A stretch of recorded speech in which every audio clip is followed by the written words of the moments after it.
পাকিস্তানকে স্বপ্ন দেখাচ্ছে যুদ্ধবিমান JF-17। কয়েক বছর আগেও এটিকে খুব একটা গুরুত্ব দেওয়া হতো না।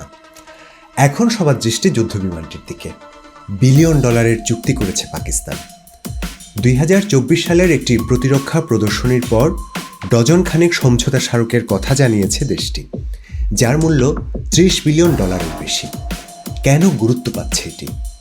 পাকিস্তানে IMF-এর ঋণের বোঝা 2014 সালে ছিল $5 বিলিয়ন। 2024 সালে সেটি বেড়ে হয়েছে $12 বিলিয়ন বেশি। এর মধ্যে নাইজেরিয়া ও মিয়ানমারের কাছে JF-17 বিক্রি করেছে পাকিস্তান। সম্ভাব্য ক্রেতা হিসেবে বাংলাদেশ ও ইন্দোনেশিয়ার সঙ্গে আলোচনা চলছে। সবচেয়ে বড় চুক্তিটি অবশ্য আজারবাইজানের সঙ্গে। 40টি JF-17 কিনছে দেশটি, মূল্য $4.5 বিলিয়ন বেশি।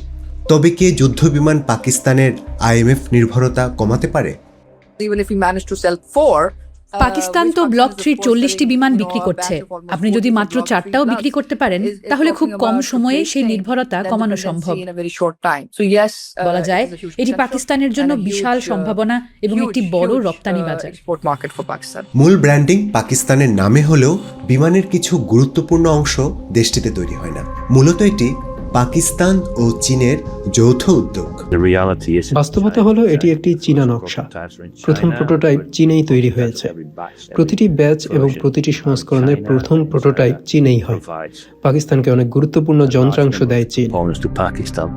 তাই এই বিশ্লেষক মনে করছেন রপ্তানির ক্ষেত্রে চীনের অনুমতি নিতে হবে পাকিস্তানকে।